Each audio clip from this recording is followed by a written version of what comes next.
Thank you, Darlene, and thank you guys for all being here to kick off the Colloquium series. I'm particularly excited to see some American Lit students from last year and also from this year, so thank you guys for being here. So the American essays, novels, and poems that I will be taking up in this talk are not really the test case. You guys are. And by that I mean this talk is a very exploratory talk. It is testing out some provisionally formulated questions about how American novelists, philosophers, poets, and essayists say things with genre, things they might not otherwise be able to say. And so I was really excited working on this lecture because it's actually part of another project, a larger project that sort of started growing rapidly as I was working on the lecture, which is great for the larger research project, but not necessarily so much for a lecture or a talk. So you may be a little bit at sea. If you find yourself at sea, I invite you to grab onto what's interesting, whether it's an author, a quote, a phrase, a question. So that's perhaps a way to listen. So with that, Herman Melville's Moby Dick, that loose and baggy monster of a novel, is it a novel? Opens with an etymology of the word whale and with a series of extracts. These extracts, Melville says, quote, offer a glancing bird's eye view of what has been promiscuously said, thought, fancied, and sung of the Leviathan by many nations and generations, including our own. Indeed, these extracts reflect our ways of seeing whales, hearing whales, and even smelling whales. Quote, the breath of the whale is frequently attended with such an insupportable smell as to bring on a disorder of the brain, reads an extract from Ulloa's South America. If, as 20th century language philosopher Ludwig Wittgenstein puts it, the meaning of a word is its use in the language, then one might say that these opening quotations together catalog the meaning of whale as we use this word in our language. In sum, the extracts form a sort of history of how we come to know whales, engaging in a kind of work perhaps akin to genre study. So one could, following Melville, open a lecture on genre by providing a series of extracts on genre. And these you can find on the front page of your handout, all sort of compressed into one. And I'll just read you a couple excerpts. So the word, what is genre? A kind, sort, style. A particular style or category of works of art, especially a type of literary work, categorized by a particular form, style, or purpose. So that's W.E.B. Genres, and this is coming from M.H. Abrams' Glossary of Literary Terms. Genre is a term, French in origin, that denotes types or classes of literature. The genres into which literary works have been grouped at different times are very numerous, and the criteria on which the classifications have been based are highly variable. Since the writings of Plato and Aristotle, however, there has been an enduring division of the overall literary domain into three large classes in accordance with who speaks in the work. So we have the lyric, we have the epic or narrative, and we have the drama, and again, classified by Aristotle and Plato. You may know Aristotle's Poetics. Through the Renaissance, Abrams continues, and much of the 18th century, the recognized genres, or poetic kinds as they were then called, were widely thought to be fixed literary types, somewhat like species in the biological order of nature. In the course of the 18th century, the emergence of new types of literary productions, such as the novel and poem, combining description, philosophy, and narrative, helped weaken confidence in the fixity and stability of genre. Another definition, the conventional combination of literary form and subject matter, usually aimed at creating certain effects. A genre implies a pre-existing understanding between the artist and reader about the purposes and rules of the work. A question will be, well, what if one doesn't understand the pre-existing rules of the work? A genre is an invitation to form, a problem-solving model on the level of form. Genre is an quote, aggregate of means for seeing and conceptualizing reality. A central implication of the concept of genre is thus that the realities in and amongst which we live are not transparently conveyed to us, but are mediated by systems of representation, by talk, by writing, by acting in all senses of the word, by images, even by sound. I shall define genre as method itself, says John Snyder. A text would not belong to any genre, says Jacques Derrida.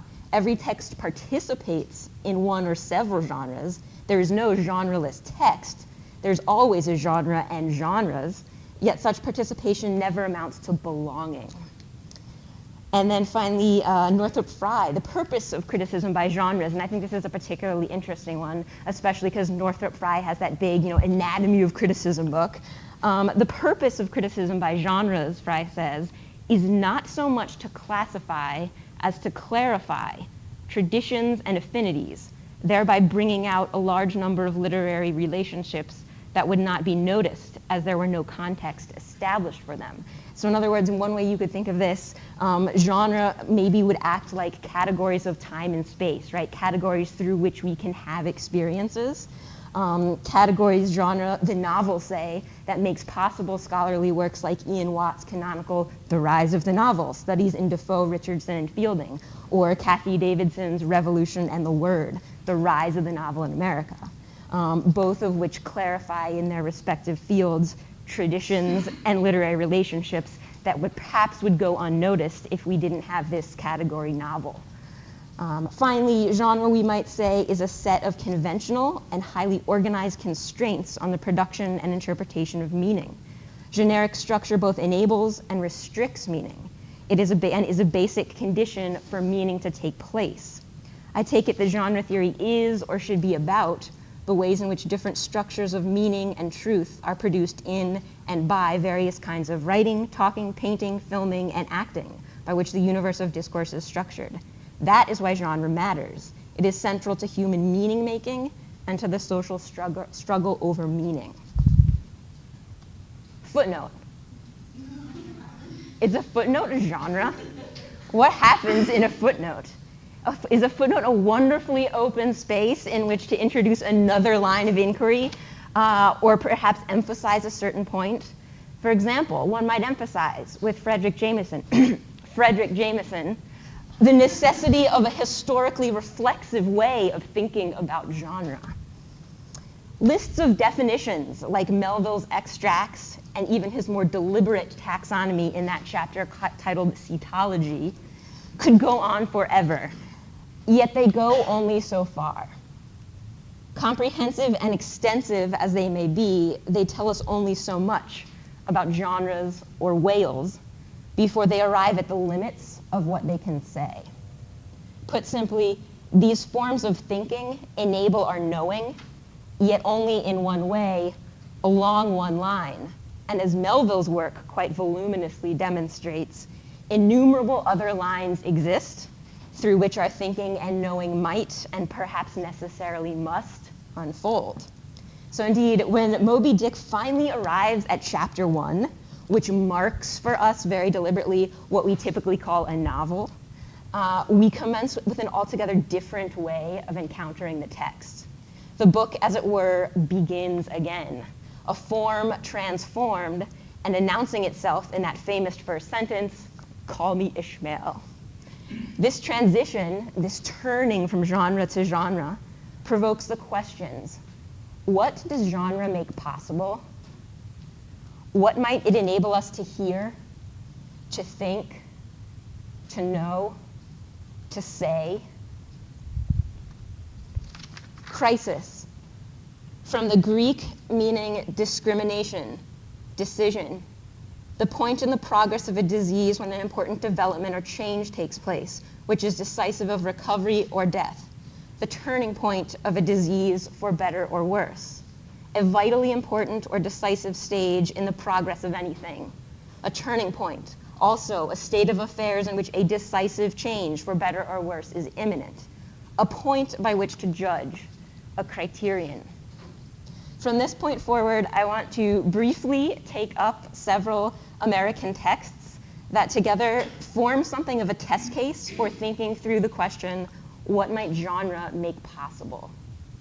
These diverse texts, Frederick Douglass's third autobiography, he has three, W.E.B. Du Bois's generically protean, The Souls of Black Folk, Rebecca Harding Davis's Life in the Iron Mills, and Ralph Waldo Emerson's essay, emerge within historical contexts of radical change, context of political, economic, philosophical, and literary upheaval and transformation. So think, pre and post Civil War. More specifically, and central to our purposes here today, these texts share moments in which they variously invoke, reference, or implicitly call attention to genre. So call attention to how they're working, the forms through which they're working, or perhaps failing to work. They share, in other words, an acute awareness of needing a form at once to contain and express what they would and often cannot articulate.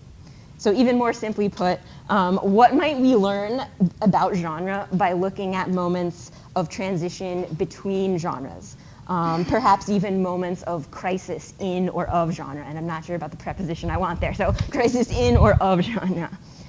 So part one, Frederick Douglass. 19th century African-American orator, writer, and abolitionist Frederick Douglass includes in his third autobiography a chapter titled The Supreme Court Decision. And so just to give you a little bit of background here, the decision that Douglass is addressing in his chapter is the overturning of the 1875 Civil Rights Act. And so this was an act to ensure basically African Americans equal treatment in all public places and ensuring civil rights. And this act was overturned shortly after. The act was declared unconstitutional in 1883, and this is the decision that Frederick Douglass is writing about. The future historian, he rightly anticipates, will turn to the year 1883 to find the most flagrant example of national deterioration. So in his chapter, Douglass basically recounts how African Americans organized a meeting in response to this decision. And he says, quote, "Though we were powerless to arrest the wrong or modify the consequences of this extraordinary decision, we could at least cry out against its absurdity and injustice." Douglass was first to speak at this meeting, and in his autobiography, so we're getting sort of his autobiography, this narrative, and he sort of recounts or rehearses what he said at that meeting. And this is what he said at the meeting. "I have only a few words to say to you this evening," he begins.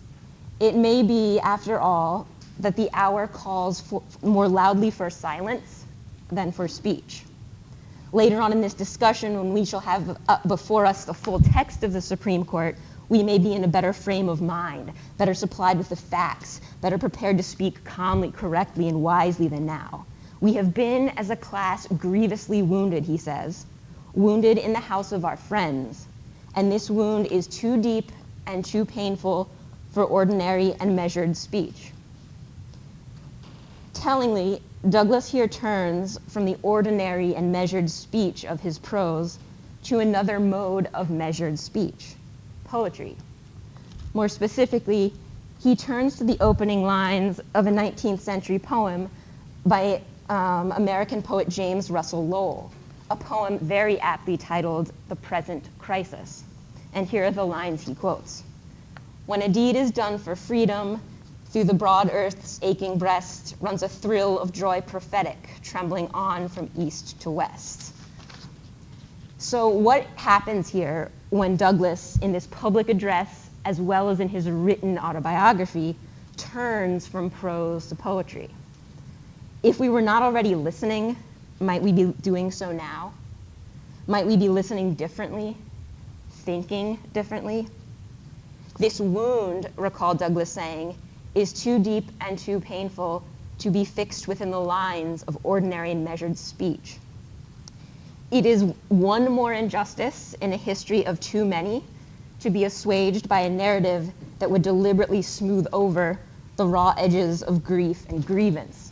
And there's a wonderful line in James Dawes' book, The Language of War, And he describes it this way.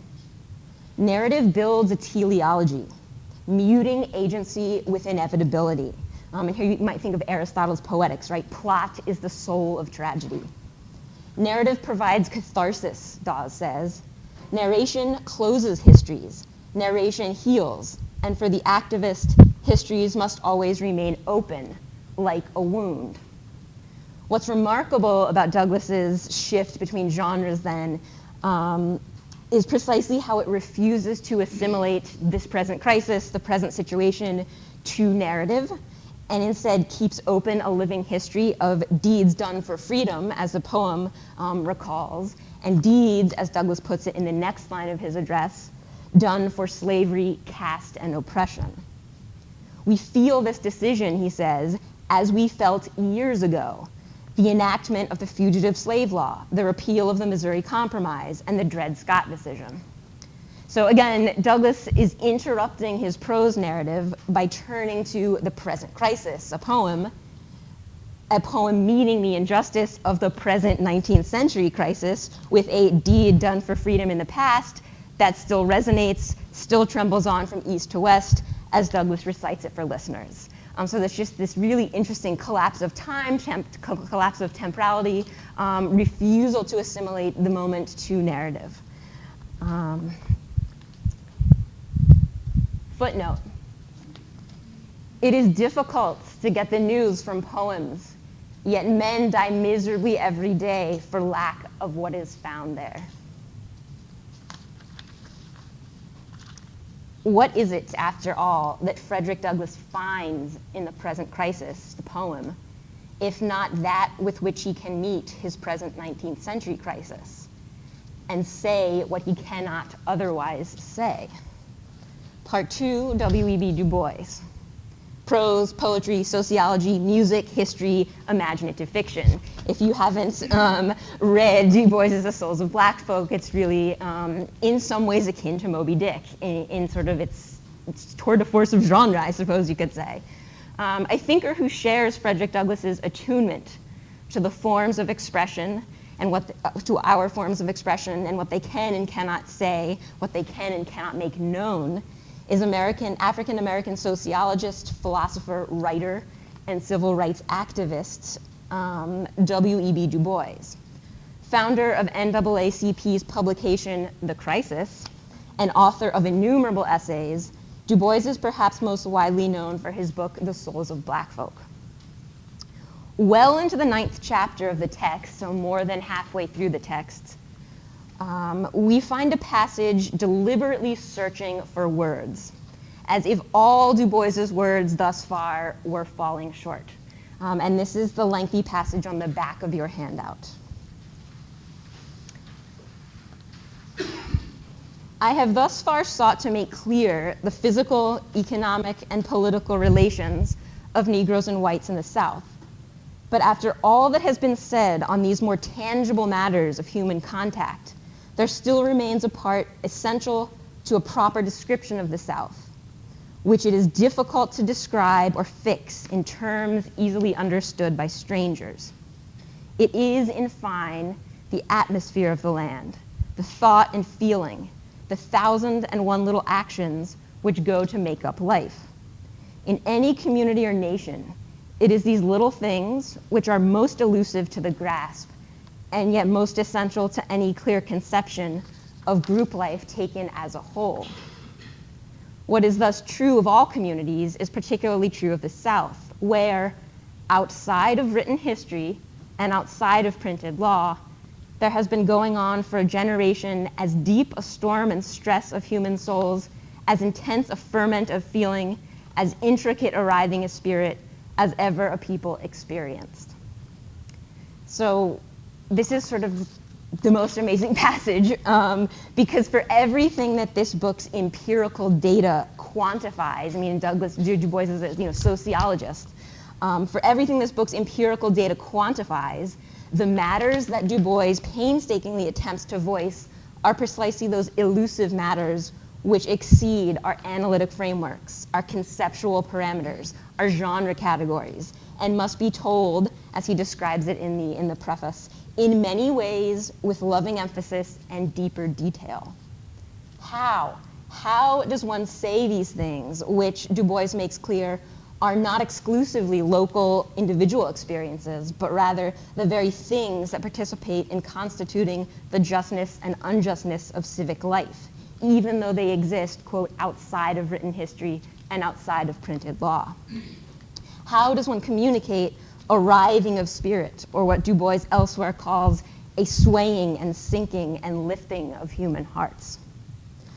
Listen for a moment to this stanza from Wallace Stevens' poem, and I know I'm going to mispronounce it because I failed phonics, Kochora to its neighbor. Heather, perhaps Dr. Love can perhaps correct my pronunciation.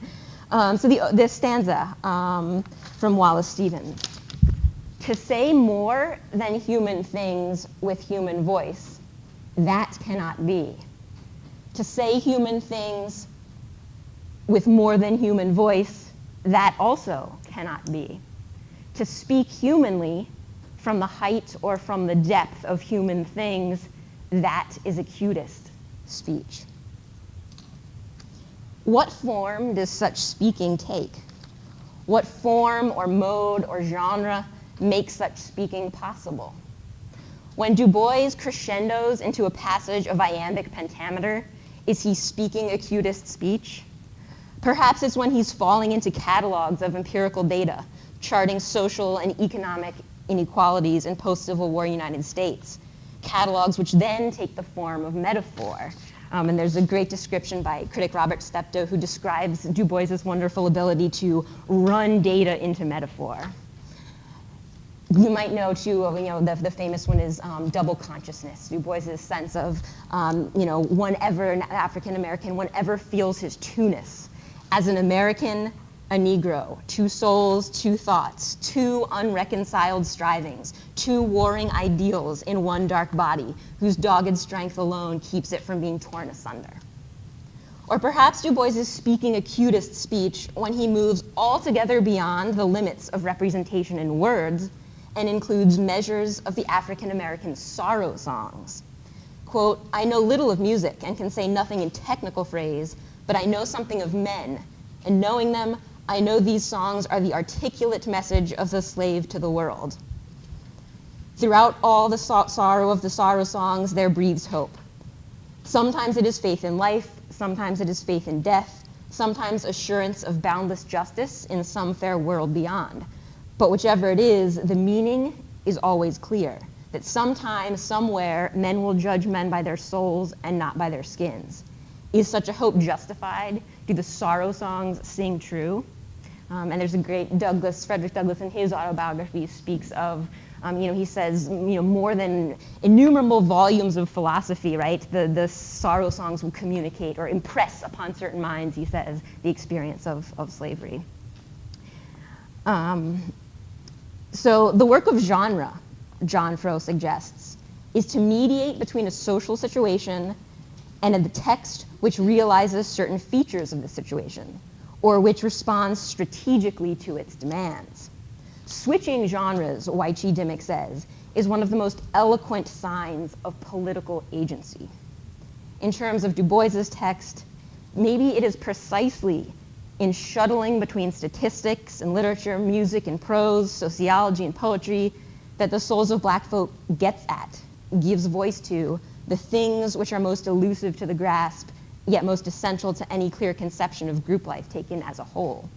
As it turns from genre to genre, it opens more ways towards knowing, or at least perceiving, quote, the storm and stress of human souls, or what Du Bois elsewhere names the history of a human heart. Perhaps this protean genre registers what Du Bois cannot otherwise say. Part 3, Rebecca Harding Davis. Rebecca Harding Davis's 1861 novella, Life in the Iron Mills, might seem an unlikely text to pair with Du Bois's The Souls of Black Folk. It's often considered a pioneering work of American literary realism that nevertheless bears strains of the romance, the Gothic, the sentimental text. What it shares with Du Bois's text, though, is a struggle to give form to matters outside of written history and outside of printed law. More specifically, it endeavors to present what Rebecca Harding Davis variously calls the desperate need the groping passion, the thwarted energy, and unused power of mill worker Hugh Wolfe. And while we don't have a lot of time to sort of recount this text, I just want to give you the opening passage, which gives you a sense of it. There's a secret down here in this nightmare fog that has lain dumb for centuries. And here it sort of echoes. Du Bois begins The Souls of Black Folk with an unasked question. And that question that Du Bois voices is, how does it feel to be a problem? So in any case, back to Davis. There's a secret down here in this nightmare fog that has lain dumb for centuries. I want to make it a real thing to you. This terrible question which men here have gone mad and died trying to answer. I dare not put this secret into words. I told you it was dumb. These men going by with drunken faces and brains full of unawakened power do not ask it of society or of God. Their lives ask it. Their deaths ask it. There is no reply. I will tell you plainly that I have a great hope, and I bring it to you to be tested. It is this, that this terrible dumb question is its own reply, that it is not the sentence of death we think it, but from the very extremity of its darkness, the most solemn prophecy which the world has known of hope to come. I dare make my meaning no clearer, but will only tell my story. So this text is really rich in moments like this of direct address. And it's great in teaching a class, right? Because students tend to immediately say, oh, this narrator's so abrasive. She's telling me what to think. She's telling me what to do. But so these are moments of what John Froh calls meta-communications. And I don't necessarily, I have some quibbles with how he describes these meta-communications, but I think it's useful for thinking about Rebecca Harding Davis, so I'll leave it be for now. Meta-communications, aspects of the text which somehow stand out as being also reflectively about the text and how to use it. So for example, when Rebecca Harding Davis writes, stop a moment, I am going to be honest. This is what I want you to do. I want you to hide your disgust, take no heed to your clean clothes, and come right down with me here into the thickest of fog and mud and foul effluvia. I want you to hear this story. But again, what is so interesting about this story, and then what's remarkable is that this story is challenging us to hear silence. Persons being silenced, persons' rights being silenced, persons' artistic creativity being silenced. Hugh Wolfe is a mill worker. He creates these coral sculptures out of the refuse from the mill, and then he builds these sculptures, and then he shatters them, and he builds them, and he shatters them. So again, this story is challenging us. What it's challenging us to hear is silence, political silence and otherwise. And one of the most poignant examples, I think, is Hugh Wolfe is in his jail cell on the night of his suicide. And he calls out to the lamplighter out in the streets. I mean, he calls out to him and he says like, hi, Joe, or some sort of comment like that. And basically he's told, be quiet. And those are the last words that he hears before his suicide.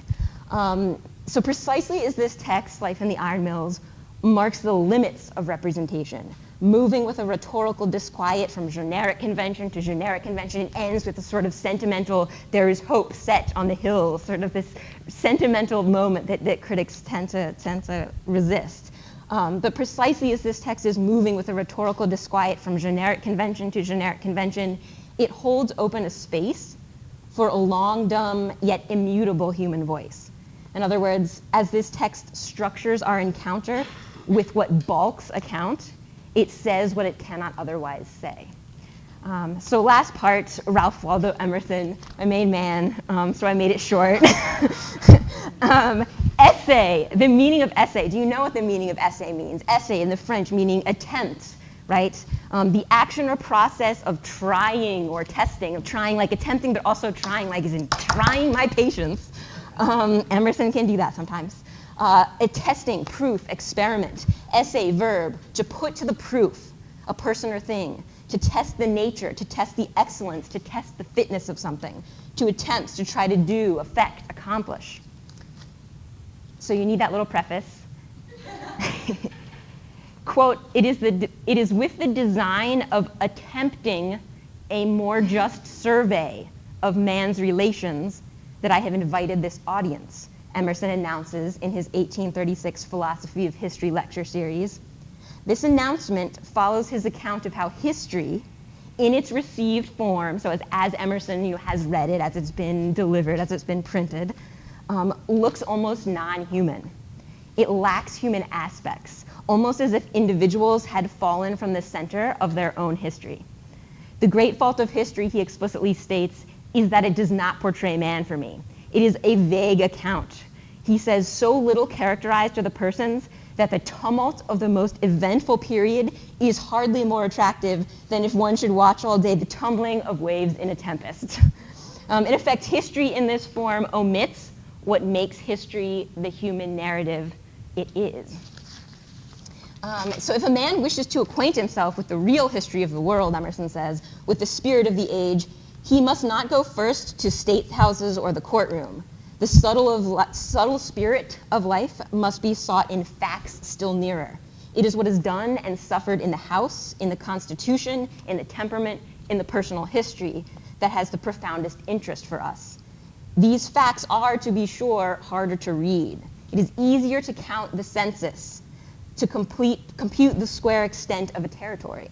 It is indeed harder to read these facts, these elusive matters, as Du Bois says. One cannot quite grasp a person's character or what he suffers, or how that acts on another person in the same way one might grasp life's more palpable forms. Yet these facts, Emerson, Du Bois, Davis, Douglas suggest, vitally participate in the constitution of our shared social state. For example, they vitally participate in what makes it just and unjust, and how we come to know and define what just and unjust are, and what these words mean to us individually and collectively.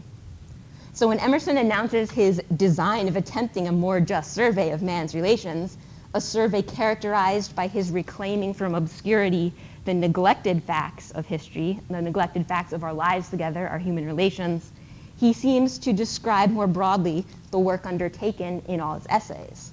And this work is ongoing for Emerson. It's just his tremendous body of writing. He's again and again recounting the ordinary yet profoundly consequential relations in which we exist.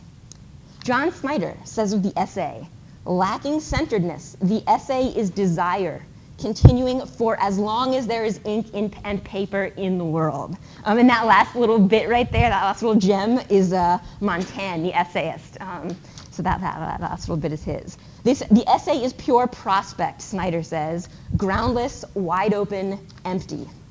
When read from this angle, Emerson's essays are not so much the, quote, art of a writer intensely in dialogue with himself, and here I'm quoting Michael Depp, right, in this idea that the essay is just the egoist, right, writing about himself, but rather the essay in this account, and particularly Emerson's essays, are attempts toward intimacy with our world, tries to word it. Put differently, Emerson's essays seek to reattach us to human existence. They speak of a necessary commitment to the world, even, as Emerson demonstrates in his essay Experience, when what the writer writes is tragedy.